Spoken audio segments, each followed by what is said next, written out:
Hey everybody, welcome back to Old Car Rescue. I'm glad you tuned in. It's about time for another video, so I thought I'd catch you up on what we got going on the marketplace Corvette. When I last left you, I was telling you what a mess it was and about the electronic problems. And yeah, it had a lot of electronic problems. And let me show you a little bit of this. We did a little bit of wire chasing, and we did some testing. And we also actually brought over another Corvette that belonged to a friend of mine that's just like this one to try to transfer some parts and do the old plug it in and cross your fingers thing. We even checked the vats, but no matter what we did, we couldn't get injector pulse or the fuel pump to fire, or I mean just the electronics had issues. So after watching many videos and taking opinions, it seems like the most logical and the easiest way to get it fixed is to go old school. And everybody online was just ripping off that injection and throwing on a carburetor and an intake. And since I had that intake laying around, and I decided to go ahead and go for it. Now we're getting somewhere. We got all that injection pulled off. We got the new intake on there. We cleaned her, puffed her up a little bit, gave her the old. It's a Wyand. I think that I'm saying that right. And it's pretty old school, but it fit right on there.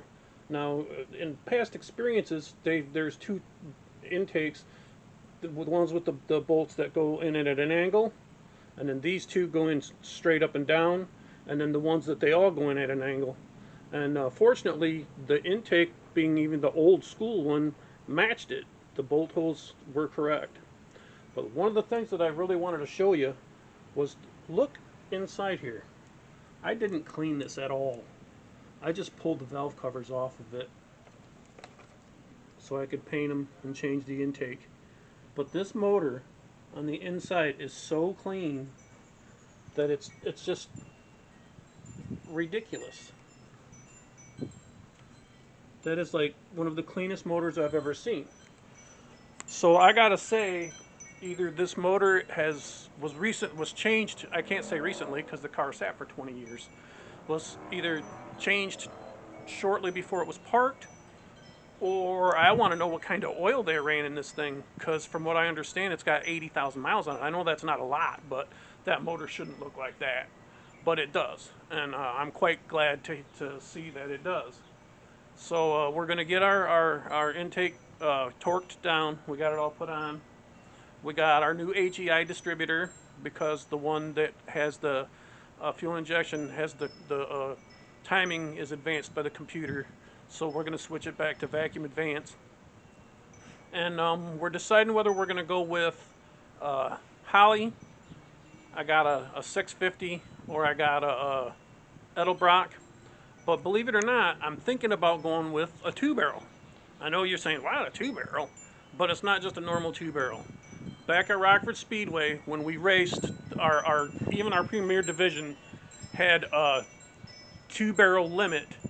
So, although they were limited to a 2-barrel carburetor, they got these 4412 Hollies, and with some jetting and stuff, these things can hog out to 550 to 600 CFM, and they run really good. And I got one of those laying around too, and the adapter plate. So we might just go with that, but we'll see. We got a lot more work to do, long way to go, but this time I'm not in a hurry. So we're going to keep plugging away at it, and we did get over to my buddy's house, and he let me get those rims that I really wanted. And you know what? Let's go take a quick sneak peek at these rims. I think you'll dig them as much as I do, because I don't know, they're just fat. Nothing's better than big old fatty tires. They're sitting in the back of the old Chevy here. And this is what we got.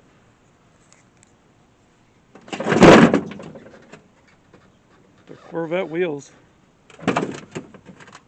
with some icky stickies. And they are